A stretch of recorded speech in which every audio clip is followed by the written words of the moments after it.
Really? Yeah. Wow. He played the 3 technique D tackle. Pretty good. Very high marks for pass rushing for Mr. Paya. So we'll see what happens there with the Bears. I mean, John Fox has got some issues. Some issues. Another team staying in the NFC North is the Detroit Lions. You got Nick Fairley as an unrestricted free agent. Ndamukong Suh is supposedly a free agent. I personally don't think that he hits the market. For a team like Detroit, who theoretically has all of the and Dominic Raiola, their center, the longtime center, is an unrestricted free agent as well. Would you be surprised if Suh doesn't get a franchise tag if they can't come to terms?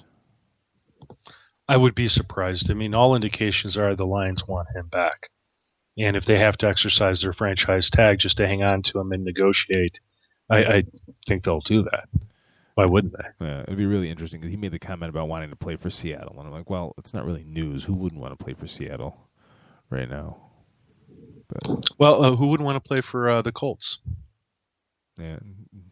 I mean, they made it to the AFC Championship this year. They're a running back and a few defensive players away from getting to the Super Bowl. Right. You know? I was actually, 2014 quarterback smacks. The Colts were number 9. And this, I thought, was pretty downright hilarious. They'd given up 29 sacks, but 107 quarterback hits. Huh.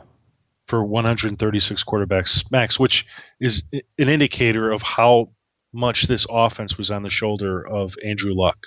Mm-hmm. I mean, he was just beaten up, and the wherewithal that he had to make it through that season is just amazing.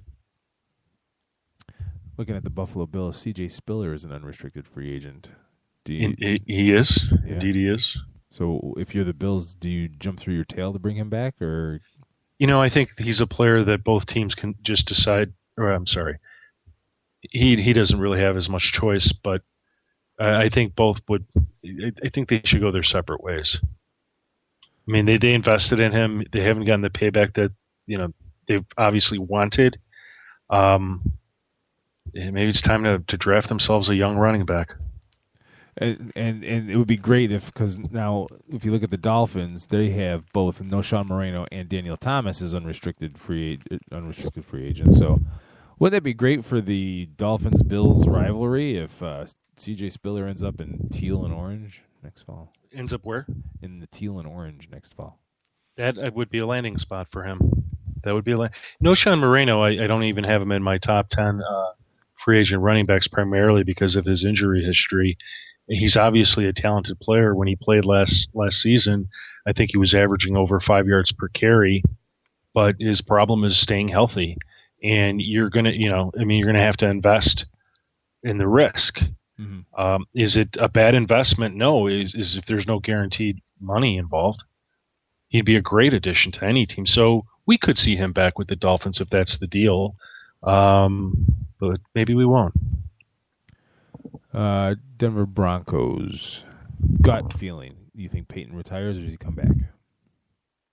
So far, all indications are he's coming back. I think he's coming back. I don't think he's done with football. I mean, it's sort of the same thing with Tom Brady. There were several people that jumped out and said, Tom Brady's going to retire. He's got 4 Super Bowl rings. He gets to go out on top. Well, yeah, he does, but he's 37 years old, and I know some people think that that's ancient, but he still plays like a younger player. And until we see him slow down, he's going to want to play football. And there's a fear factor, too, I think, with those guys. They're afraid they won't know what to do with themselves after they get done playing. It's a lifestyle. Well, yeah. I mean, he's got to wake up and say, I'm just tired of going to practice. Right. I'm just tired of this. Agreed. If he's tired of it, then I think that's the time to retire. So the Broncos have both Demaryius Thomas and Julius Thomas unrestricted free agents. I think if they're going to let anyone go, it's Julius. I think you can't let Demaryius go. There's no way you let Demaryius Thomas hit the free agency. I mean, just no way. he will be gobbled up, and people will be paying a boatload of money. Now they've got some cap space. They've got roughly $18 million right now in room, and they'll probably go through and cut some players. Eventually, if anything, John Elway has proven that if he sees a weakness, he is more than willing to replace a player. Mm-hmm. Yeah, Thomas, and Wes Welker, all unrestricted free agents. Yeah, Wes Welker, I don't think he returns. That'd be interesting. Yeah, I mean, he was an afterthought in the offense this past season. Could another team find room for him? I think so, because he's still got some speed. But he'll have to probably sign a team favoring deal with little guaranteed money, because if he's knocked out again because of a concussion, no team's going to want to carry him on their roster and have to actually pay him money. Right. So listen to this list of unrestricted free agents for the San Diego Chargers. Okay. King Dunlap, Brandon Flowers, Dwight Freeney, Marcus Gilchrist, Nick Hardwick and Doug Legursky, Ryan Matthews, Eddie Royal. I believe Nick Hardwick retired. Okay, so that one goes by the wayside. Yeah, that one goes by the wayside. So Doug Legursky, their other center, and also Trevor Robinson, their third center, is a restricted free agent, and Jeff Baca, their fourth center, is an exclusive rights free agent. So, and Phillip Rivers, by the way, says his back is fine, doesn't need surgery. Yay. So if you're the Chargers, you're in the market for a running back, because Ryan Matthews really hasn't lived up to any of the bill. Ronnie Brown is 206 years old. Yeah, I forget who I have ranked higher. I think I have Ryan Matthews ranked higher, mostly because he does at least have 4 years of starters experience, and maybe just needs to be on a different team. But a player to watch out for is what's his name from the Saints? I'm drawing a blank here. Oh my God! Why are we doing this? Why are we drawing blanks? Mark Ingram. Thank you, Mark Ingram. Yes. Mark Ingram could find himself in Charger blue. Well, San Diego could also rely on Brandon Oliver. I don't see that. I think Brandon Oliver's too small. He wasn't atrocious, though. But he's a small running back. I don't think he'll have the wherewithal to last a season.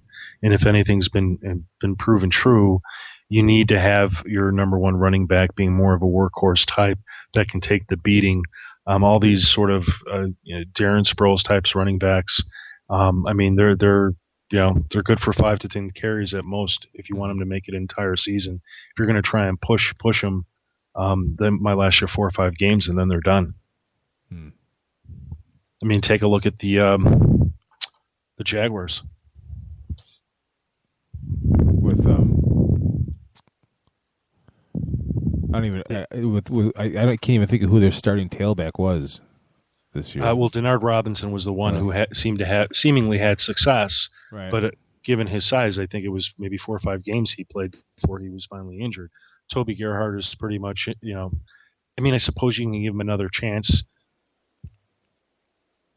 but he's pretty much shown he's a backup running back. He's not a starter. Jordan Todman has shown some flashes, but he hasn't been consistent enough. Storb Johnson is a running back that, and he's going to get another chance, but he's another person that did not, when given the opportunity, did not seize the reins and just run away with it. Mm-hmm.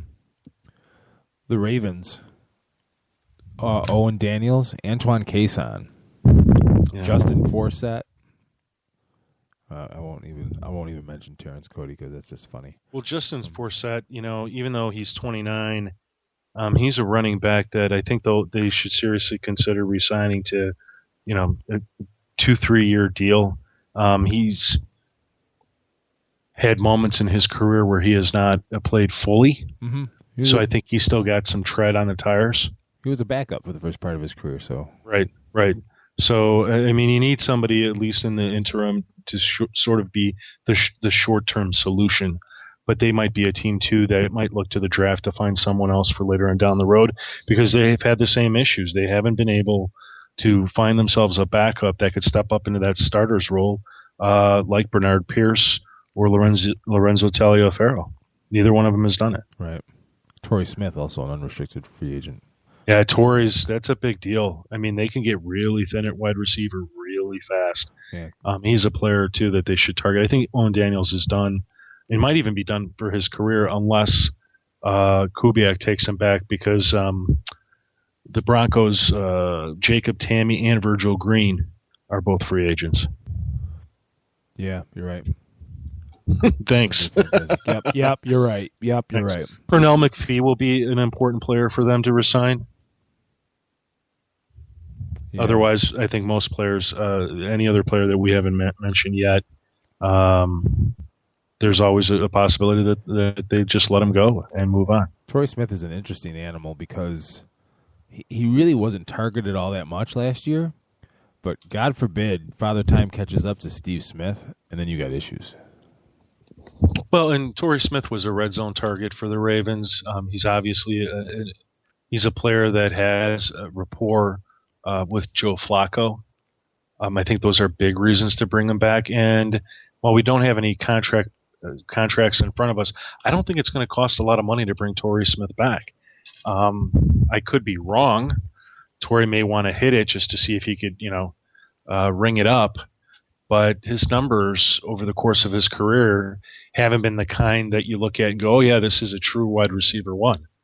Mm-hmm. That's not him. Right.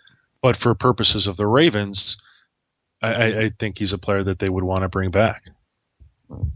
How about the Bengals here with Jermaine Gresham, Ray Maualuga, Taylor Mays, Terrence Newman, getting up there, Brandon Tate, and Eric Winston. All unrestricted free agents. Well, the Bengals are going to do what they always do, which is if they can't sign somebody on favorable terms for themselves, they'll let them test free agency. And if free agency decides to pay them, a nice king's ransom, they'll let the player walk. Mm-hmm. If they can't get him back on a good deal, they're just going to let him walk and build through the draft, which is what they've always done. Yeah, you got to get. There's something to be said for consistently winning games, even if they haven't translated to playoff success in the NFL. Yeah, this is a good franchise, the Cincinnati Bengals. They're sort of a great example for other teams to follow if they want to be conservative and sort of build from within and to the extent from without through the draft. Mm-hmm. It seems like every year they do a little bit better. They do a little more, and they're getting closer and closer. And Tom Benson is just that kind of an owner, and he's not going to lose money on his team. I'm trying to find their cap numbers. I bet you they have a bunch of cap space, a whole bunch for the Bengals. Yes, I see $34 million in cap space at SpotTrack.com. Absolutely. This is the kind of team they are. $34 million. For the Browns, do you bring back Brian Hoyer?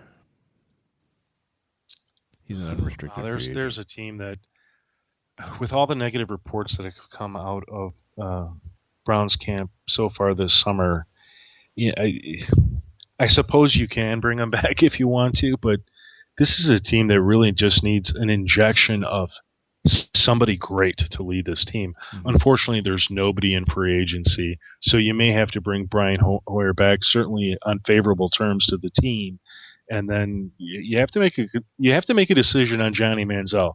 If we're going to see more of what we saw from Johnny Manziel right at the end of last season, he's clearly not the quarterback of the future. Right. Clearly not the quarterback of the future. Personally, if there is a quarterback to get out there to make a trade for who might be a veteran to carry the team for a little while, I think that would be a good move. I mean, if you wanted to go get Ryan Fitzpatrick, should the Texans let him go, why not? Plug him in there for a season or two. I think if you're the Texans, you got to seriously think about Ryan Mallett, too, because he's an unrestricted free agent as well. So. There you go. Well, we are out of time. For Jim Saranteas from thefantasygreek.com, follow him on Twitter at thefantasygreek. I'm Keith Grieve from 87sportsfans.com. We are on the air every Monday night at 10 p.m. Eastern Time. Tomorrow will be Rochester Sports Mumblings. Wednesday night is the Fantasy Greeks NFL Power Hour. Thursday night, the Johnny Bobo Show. Friday night, the premiere episode of Andy Must Die. Have a good week, folks.